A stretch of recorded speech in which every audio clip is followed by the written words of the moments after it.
So yeah, we were trying to save money in graduate school, and we got a really cheap bus ticket, and we were going from Cleveland to Chicago, and like halfway through, the bus driver announced that he was tired and he needed a break, and he stopped the bus and got out, and we all just kind of sat there like, okay, this is strange.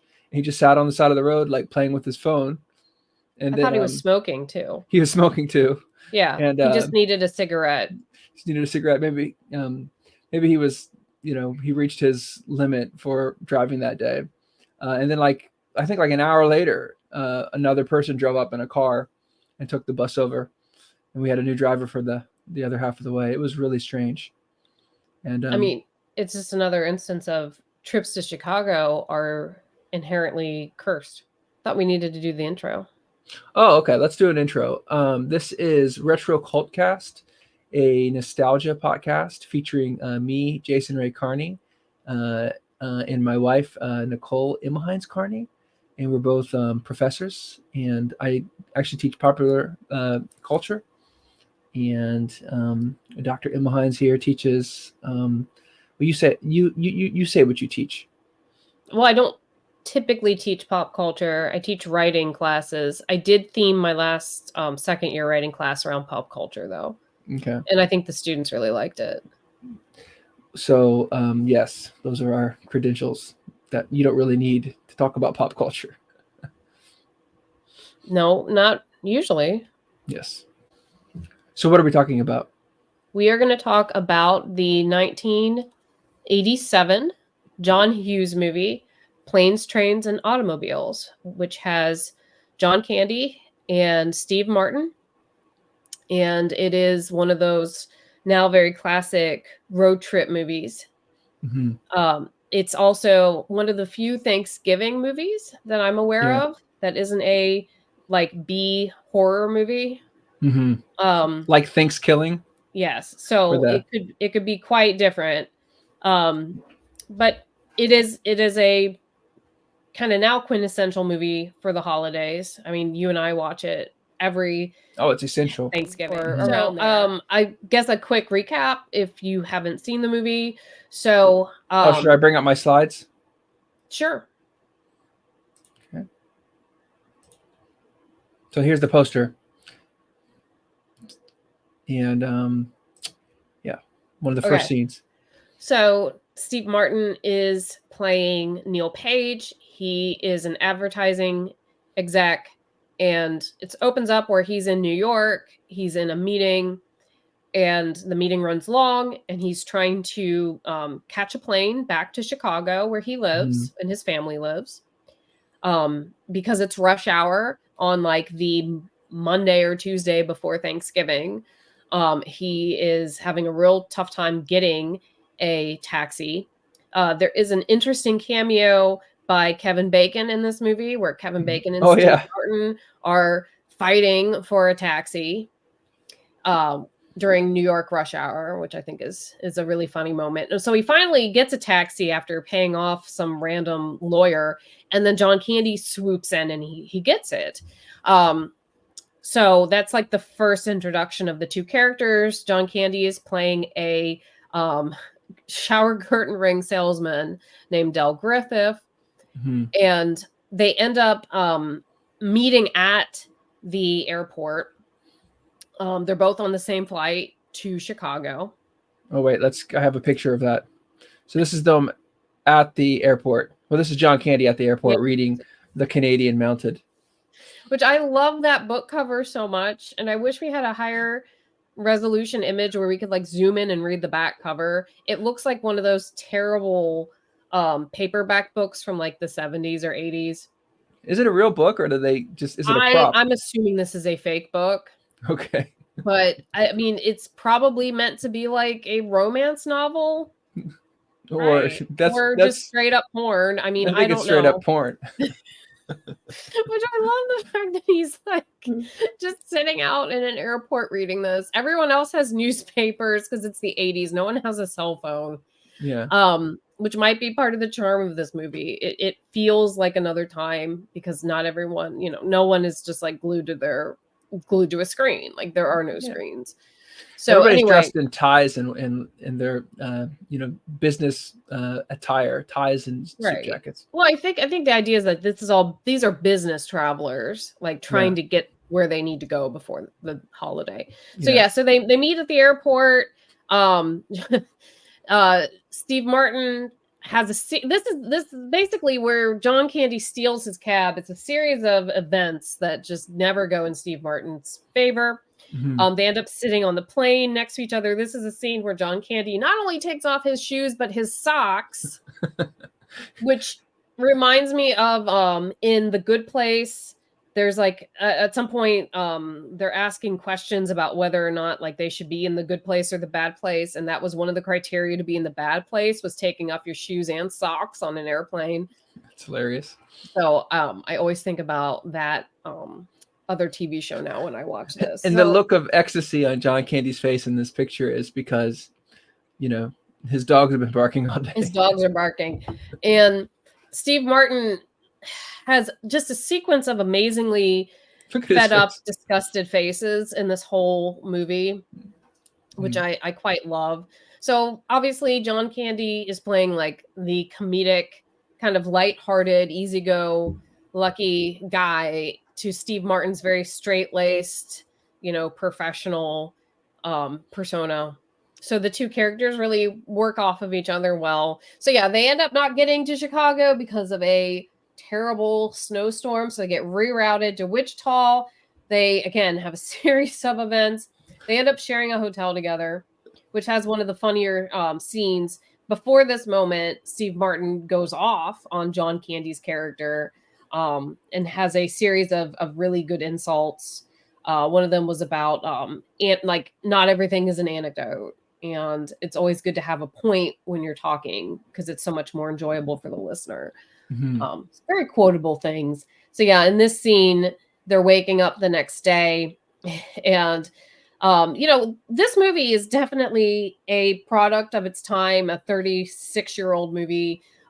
There's a moment of like homophobia here or I guess like just maybe not homophobia specifically, but just kind of like fear of being construed as being a homosexual, where John Candy. How about insecure masculinity? Insecure masculinity. Okay, insecure heterosexual masculinity. Because you have to say, he's because they're both. Well, you learn spoiler that John Candy is a widower. His wife has died, and Steve Martin's obviously married because he's trying to get home to his family, and so they are sleeping on this bed. And overnight, they they start spooning. Yeah, but then he says,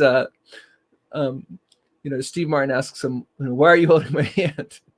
No, John Candy asks, "Why are you holding my hand?" Okay. And then Steve Martin's character goes, "Where's your other hand?" And John Candy's character says, "Between two pillows."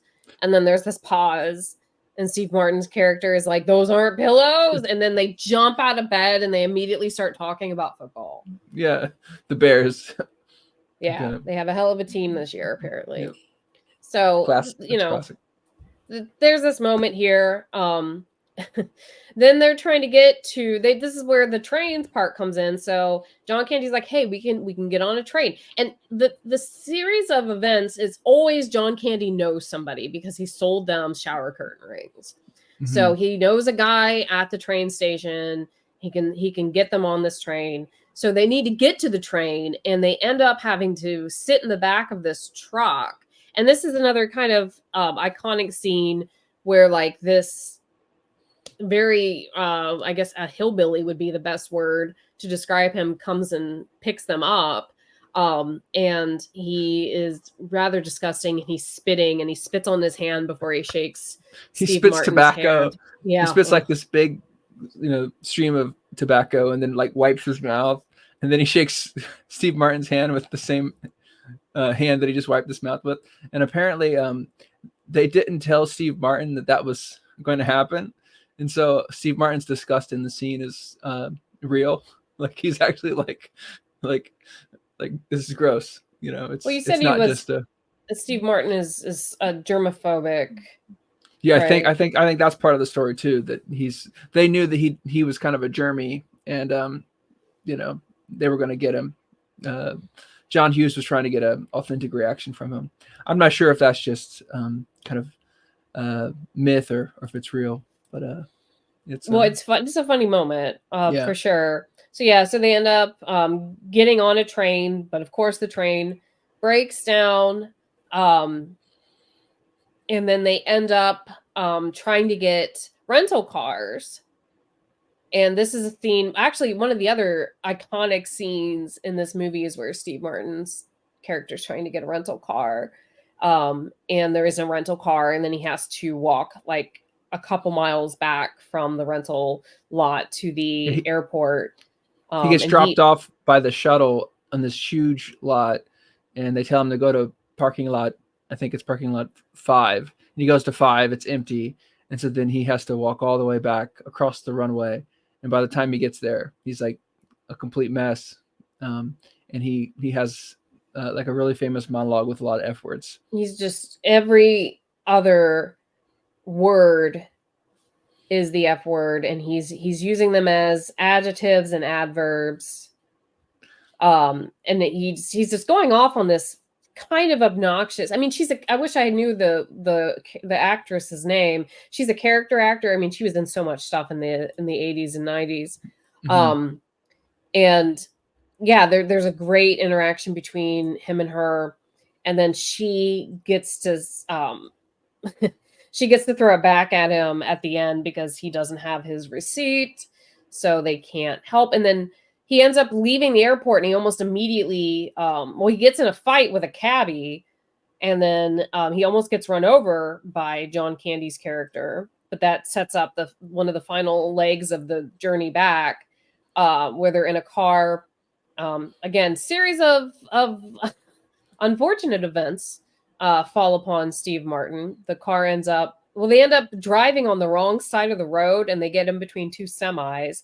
And there's Yeah. this great scene where they cut, and it's two very fake looking skeletons are Oh yeah. replacing Steve Martin and John Candy, to show like just how like terrified Close to death both of they them were. are. Yeah, and then how they almost died. Well, then like they get through that. They're out on the freeway picking up John Candy's luggage, and the car catches on fire because John Candy's character is a smoker, and he thought he flicked a cigarette butt out of the window, but it came right back through the back window, and it caught the car on fire. And so they end up driving this burnt car to a motel.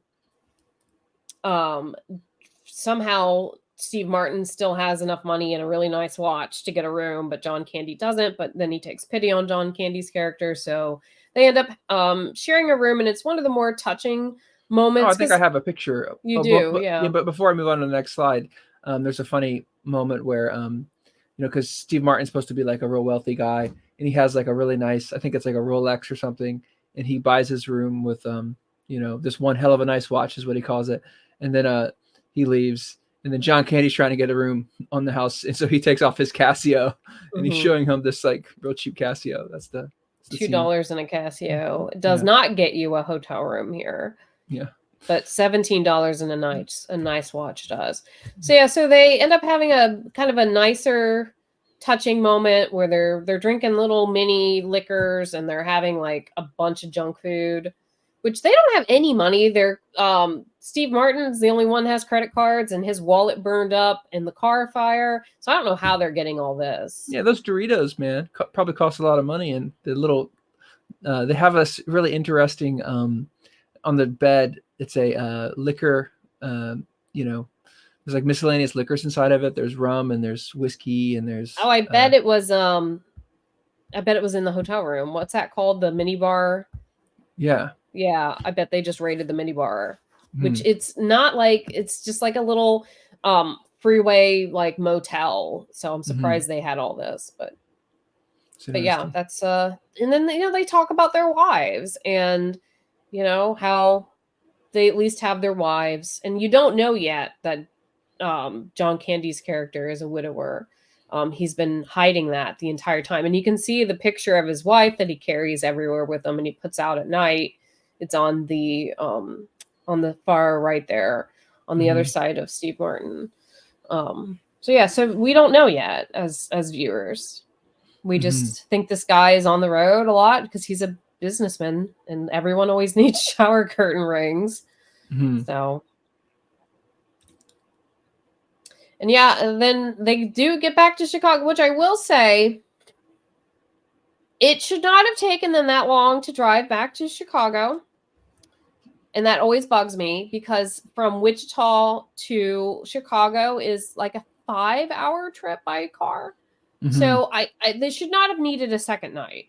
And that I know in the realm of the movie, they needed that time to establish the friendship and everything. But it, from a practical standpoint, that still bugs me because we're from the Midwest. So we drive everywhere. Ohio. Yeah, we drive. Like, we don't take planes. Like, we just drive. Like, if it's under a 15-hour drive, then we're driving there. So I'm like, they could have gotten there quickly. But anyway, so that's when at the end,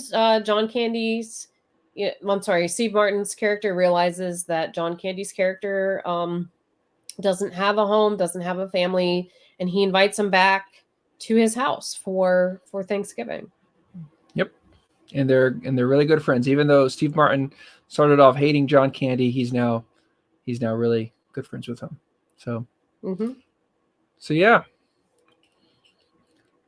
I love this movie because I see it as a drama of like a class difference. It's, Steve Martin is this upper class guy and John Candy is this lower class guy, and it's about like two different cultures colliding in their negotiating each other's different values. And yeah, it's not just about, I mean, class is a big part of this. It's also just about maybe how to live your life. And John Candy's character has experienced a great loss, and it seems like even though he has outwardly a very positive, kind of happy persona, he's obviously hurting quite a bit. And he's trying to mask that hurt by just constantly being on the move, Oh, that's interesting. And never, because if he doesn't stop, he can't think about everything that he's experienced and what has hurt him.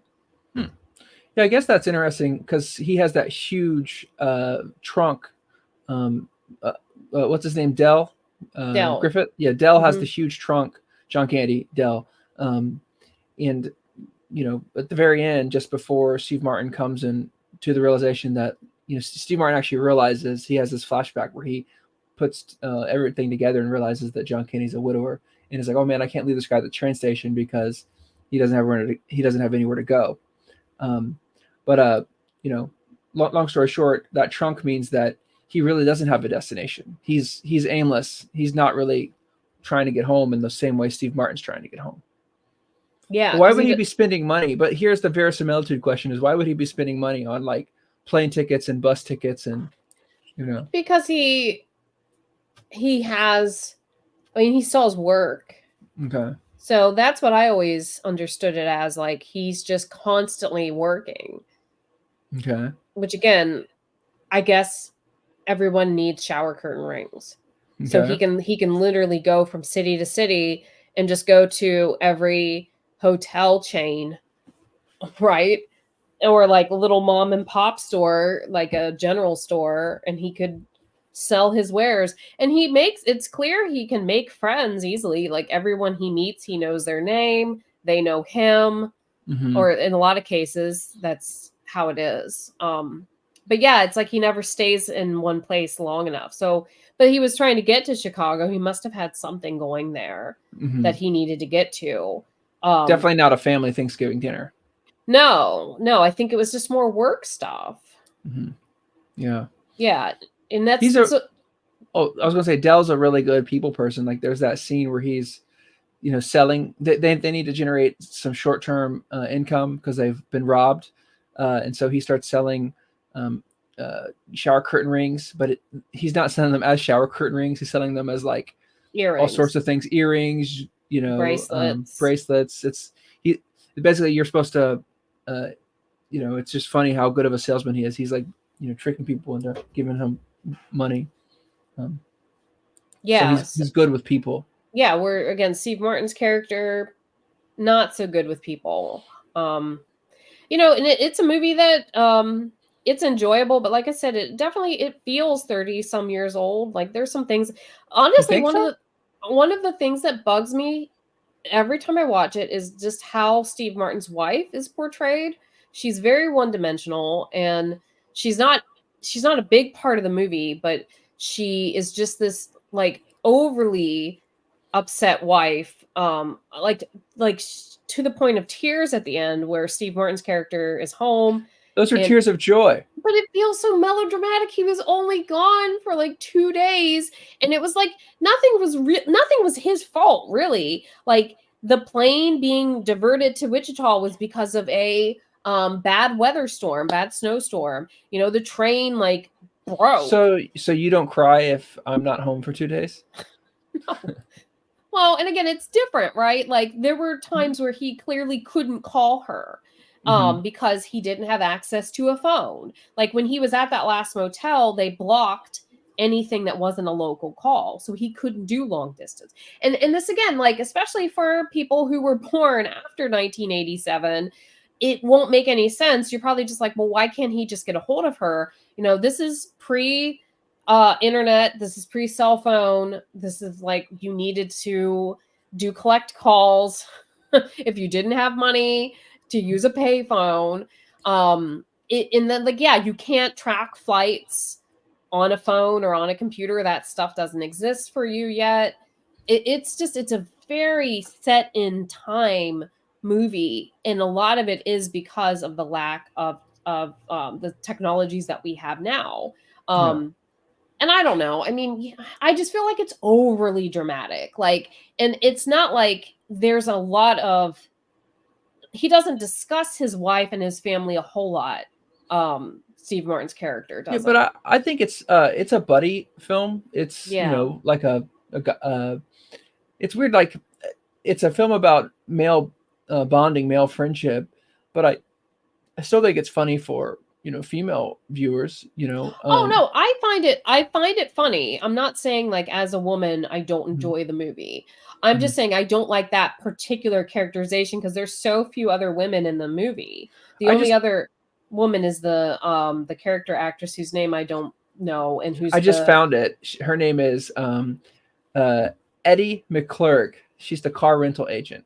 yeah, I mean she was in all kinds of stuff in the Yeah, 80s and 90s. But she's great. anyway, she's the only other like She's perfect. major like female character in this movie, and she's on screen for like 5 minutes at most. I just think that the women are more like I hate to say it, but they're more like abstract symbols. It's like because you have these two working men trying to get home or whatever, and like the women become just like cardboard cutouts of like, well, the wife that Dell's wife, John Candy's wife, she's just like she's non-existent. She's just a picture in a frame. You know what I mean?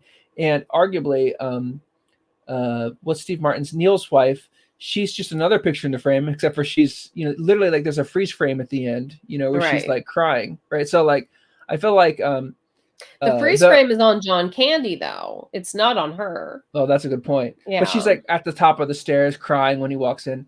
But the point I'm trying to make is that like I'm I'm trying to sound smart here, but like at the burden of characterization is not on uh you know it, the women characters don't seem like they need to be characterized like for this story to work. You know, they don't need to be like complex dynamic characters for this story to work.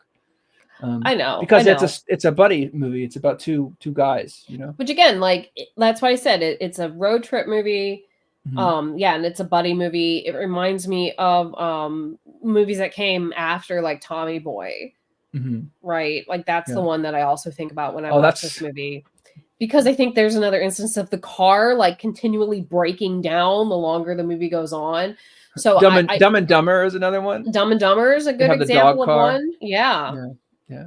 So you're Yeah. right. Like there is this history, now cinematic history of like buddy movies, two Mm-hmm. men trying to get somewhere together, and They usually get maybe pissed at each other. yeah, they don't necessarily like each other. And I'm trying to think the only the only movie about, that comes to mind about women road tripping. I'm sure there are more, but like Thelma and Louise, which is a very different kind of movie. Very than dark this. movie. Yeah. It's Yeah. not this movie. I wonder. I'm sure somebody will be able to remember this, but I'm like, what is a comedy of two women road tripping to get somewhere together? That's a good question. Because I can think of multiple comedies of two men. Well, in getting the going '80s, somewhere. the one that is more about like women bonding that I think of is 9 to 5.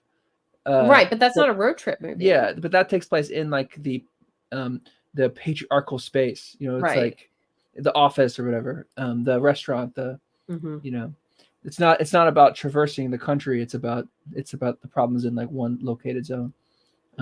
Which again, like there might be something there, and I like the idea of the women being symbols, because John Candy's character symbolically, his wife is dead, so symbolically he has no home, right? I, Where Steve Martin's character, his wife is alive, so symbolically he has a home and he can get yeah, back to her. yeah.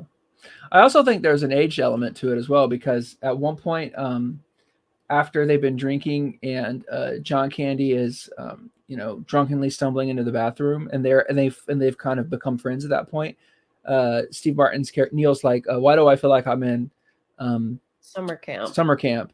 And I feel like you have basically like Steve Neil Page, who's become an adult, fully integrated into adult society, and then Del Griffith, who is, he's kind of like in a state of arrested development, like he's still kind of a boy, you know what I mean? Mm-hmm. And so, arguably, like Del was helping Neil connect to his boyhood or his inner child or whatever, and Del needs to learn about how to be an adult from. I don't know. I don't really think that Del learns anything from Neil. I think it's pretty much one. The learning is one directional. Like Del is Yeah, teaching Neil. I think Neil learns a lot more than Del, because he Yeah. goes back for Del at the end. Yeah. But then Del still gets something out of it, because he gets, at least for that day, the experience of a kind of family home setting again. What's your favorite scene? What's your most memorable scene from this? Why do you keep watching this movie over and over again? Well, I keep watching this movie because like I said, it's one of the only like Thanksgiving movies that isn't a, really crappy B horror movie. But I love the scene where Steve Martin, just blows up at the marathon rental agent. Like that scene is very funny to me. And it also stands out quite a bit from other John Hughes movies, just because of the amount of F-bombs that take place in this one very short scene. So it's highly memorable. Yeah. I like that scene. I really like the scene where John Candy is singing along or like dancing along to the music in the car. Yeah. Like, I don't know why, but he's lip singing. Forget the musician's name, but it's like a blues musician. I think it's Ray Charles. It's Ray Charles. Ray Charles. He's singing along with Ray Charles. And he gets his coat caught on both sides of the chair, and then he starts panicking. Yeah. I think that's hilarious. But all right. Well, yeah, that was our first episode. It was fun. Yeah. So, I'm not sure how we should end this. I think we can just say we're done. Okay, we're done.